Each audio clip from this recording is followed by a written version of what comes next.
सोचिए, अगर कहा जाए कि आने वाले समय में एंट्री लेवल जॉब्स का आधे से ज़्यादा हिस्सा बिल्कुल गायब हो जाएगा और अनएम्प्लॉयमेंट रेट 10 से 20% तक छू जाएगा। सुनने में ही कितना डरावना लगता है ना? और ये कोई हवा में तीर नहीं है, बल्कि खुद एंथ्रोपिक के सीईओ का दावा है। लेकिन रुकिए, इस डर और एंजाइटी के दूसरी तरफ एक बहुत ही एक्साइटिंग रियलिटी भी तो है। हैरानी की बात यह है कि आज की डेट में किसी ने एआई एजेंट्स का यूज करके ना के बराबर टीम के साथ पूरे 100 करोड़ की कंपनी खड़ी कर दी है। ये कोई कल की साईफाई मूवी का प्लॉट नहीं है, ये बिल्कुल आज की रियलिटी है। तो आज के इस एक्सप्लेनर सेशन में हमारा मकसद इस डर को समझना और उसे एक्साइटमेंट में बदलना है। सोशल मीडिया पर जो रील्स में मैजिक प्रॉम्प्ट्स और शैलो एआई ट्रिक्स दिखाए जाते हैं, हम उनसे थोड़ा आगे बढ़ने वाले हैं। आज हम एंटरप्राइज लेवल एआई सिस्टम्स के डीप और एक्चुअल कॉन्सेप्ट्स को समझेंगे। ये एक तरीके से ऐसी मास्टर क्लास होने वाली है जहां हम एजेंटिक एआई की असली ताकत को अनकवर करेंगे। Okay, let's dive into this. आज हम एक स्ट्रक्चर्ड जर्नी पर निकलने वाले हैं। सबसे पहले हम देखेंगे कि ऑटोमेशन और एआई एजेंट्स में एक्चुअली क्या फर्क है। फिर एआई एजेंट्स को एक्शन में देखकर उनके रियल वर्ल्ड प्रूफ को समझेंगे। उसके बाद हम देखेंगे एक एजेंट के अंदर का स्ट्रक्चर, फिर मल्टी एजेंट सिस्टम्स और आखिर में वो सबसे जरूरी सवाल, नौकरियों का भविष्य। चलिए शुरू करते हैं। तो सबसे पहले आते हैं हमारे पहले सेक्शन पर, ऑटोमेशन वर्सेस एआई एजेंट्स। आजकल हम टेक्नोलॉजी को जिस नज़रिए से देखते हैं उसमें एक बहुत बड़ा पैराडाइम शिफ्ट आ चुका है।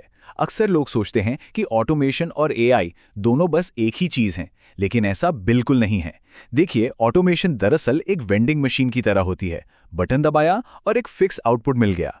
अगर मशीन में दूध खत्म हो गया और दूध का बटन दबाया गया तो मशीन वहीं रुक जाएगी, वो कंप्लीटली फेल हो जाएगी। पर दूसरी तरफ एक एआई एजेंट बिल्कुल एक स्मार्ट एम्प्लॉय जैसा होता है।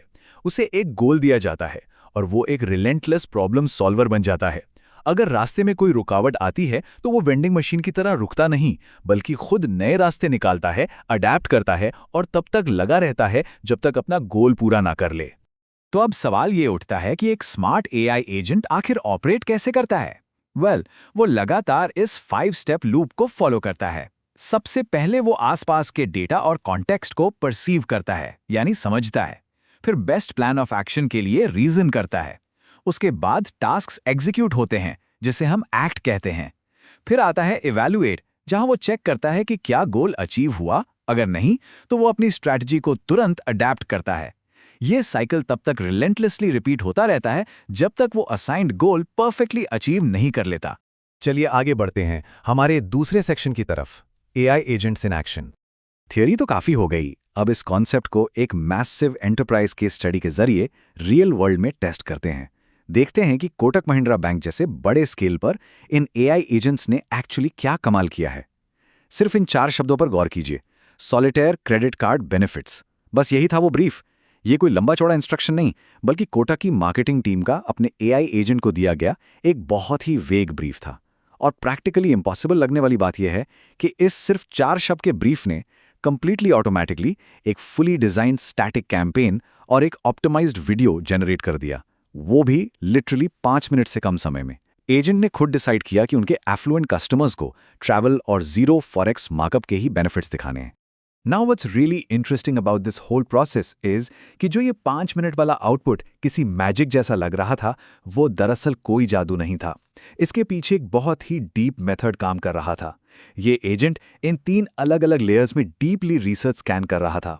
पहली लेयर में थी सेकेंडरी रिसर्च, जहां उसने आरबीआई रिपोर्ट्स और पब्लिक ट्रेंड्स को एनालाइज किया। दूसरी थी हिस्टोरिकल डेटा, जहां कोटक के पास्ट कैंपेन्स और कंज्यूमर बिहेवियर के पैटर्न्स को समझा गया। और तीसरी लेयर थी प्राइमरी रिसर्च, जहां फ्रेश एबी टेस्टिंग और सर्वेस के डेटा को प्रोसेस किया गया। इसी सॉलिड मेथड और डेटा क्रंचिंग की वजह से ही एक परफेक्टली टारगेटेड कैंपेन बाहर आ पाया। और जरा सोचिए, जब ऐसी माइंड ब्लोइंग कैपेबिलिटी को स्केल पर डिप्लॉय किया जाता है तो हमें मिलता है ये ट्राइफेक्टा, यानी कॉस्ट, टाइम और क्वालिटी का एक परफेक्ट बैलेंस। ये एजेंट्स मार्केटिंग कैंपेन्स की उन टाइमलाइंस को, जिन्हें बनने में महीनों लगते थे, घटाकर सीधा कुछ मिनट्स पर ले आ देते हैं। अलग अलग टीम्स के बीच होने वाले जो लंबा चौड़ा हैंड ऑफ्स होते हैं, वो बिल्कुल वाइप आउट हो जाते हैं। और सबसे कमाल की बात यह है कि क्वालिटी पर कोई कॉम्प्रोमाइज नहीं होता, खास तौर पर मिड और बॉटम फनल मार्केटिंग के लिए, जहां डायरेक्ट कन्वर्जन सबसे ज्यादा मैटर करते हैं। अब आते हैं हमारे तीसरे टॉपिक पर, एनाटॉमी ऑफ एन एजेंट। ये एक्सटर्नल रिजल्ट्स तो वाकई किसी को भी हैरान कर सकते हैं, लेकिन हुड के अंदर आखिर चल क्या रहा है? ये ऑटोनॉमस वर्कर्स आखिर बनते कैसे हैं? बेसिकली एक इफेक्टिव एजेंट को बनाने के लिए 3 कोर कंपोनेंट्स की जरूरत होती है। पहला है एक्ट, जहां डिफाइन करना पड़ता है कि एजेंट का स्पेसिफिक रोल और केपीआईज क्या है, जैसे कि क्या वो एक सीजन्ड क्रिएटिव डायरेक्टर की तरह एक्ट करेगा।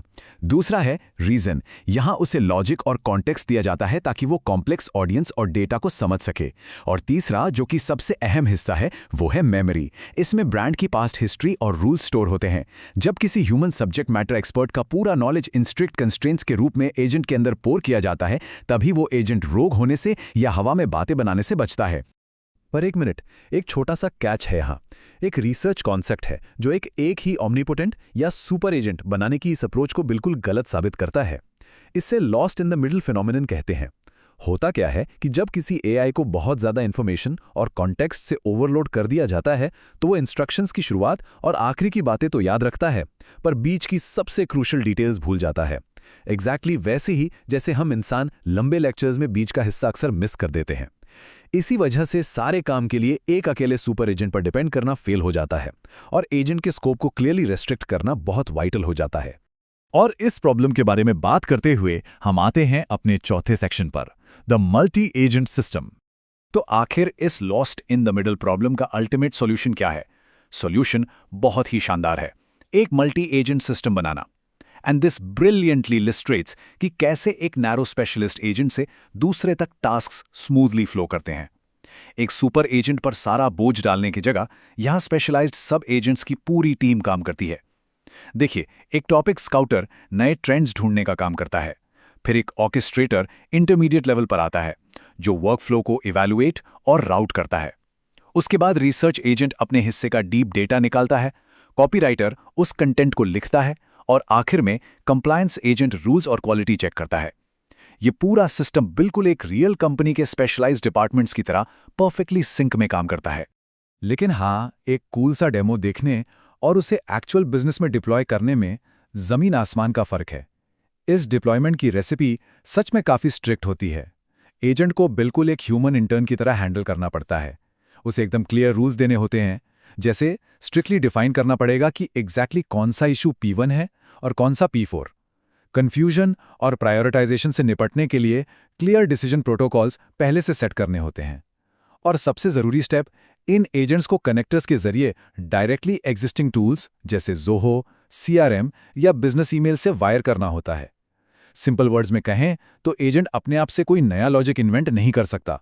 उसको एग्जैक्टली वैसे ही इंस्ट्रक्ट करना पड़ता है जैसे किसी नए एम्प्लॉय को ट्रेन किया जाता है। अब वक्त है हमारे आखिरी और सबसे क्रिटिकल सेक्शन का, द फ्यूचर ऑफ जॉब्स। चलिए, अब उस मुद्दे पर आते हैं जो शायद सबके दिलों में एक डर और एंजाइटी पैदा करता है। नौकरियों का आखिर क्या होगा? इसे थोड़ा और ऑब्जेक्टिवली समझने के लिए 1970s की उस फेमस ATM एनालॉजी को देखते हैं। उस दौर में लगा था कि ATMs के आने से बैंक टेलर्स की जॉब हमेशा के लिए खत्म हो जाएगी। पर क्या सच में ऐसा हुआ? नहीं, रोल्स एक्चुअली डिसअपीयर नहीं हुए, वो ट्रांसफॉर्म हो गए।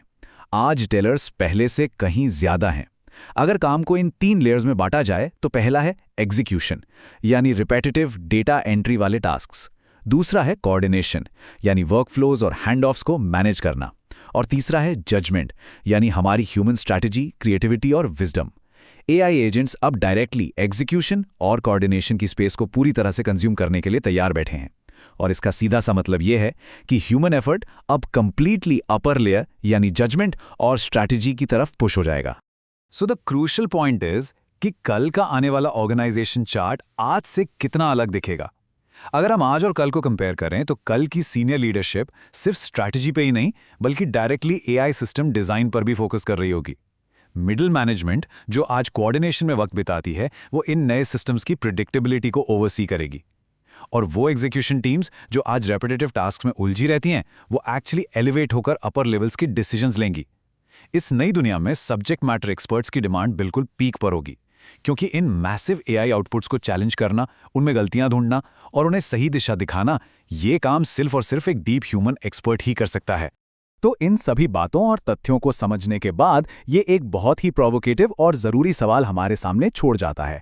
एक ऐसी तेज़ दुनिया जहां डेटा एंट्री और कोऑर्डिनेशन जैसे काम एआई एजेंट्स इजीली और फ्लॉलेसली संभाल लेंगे, वहां उन एजेंट्स की वर्कफोर्स को एफिशिएंटली लीड करने के लिए अपने खुद के सब्जेक्ट मैटर एक्सपर्टीज को कैसे अडैप्ट किया जाए। एक बात तो पक्की है कि डीप ह्यूमन एक्सपर्टीज कल के एजेंट से भरे एनवायरनमेंट में पहले से कहीं ज़्यादा कीमती होने वाली है।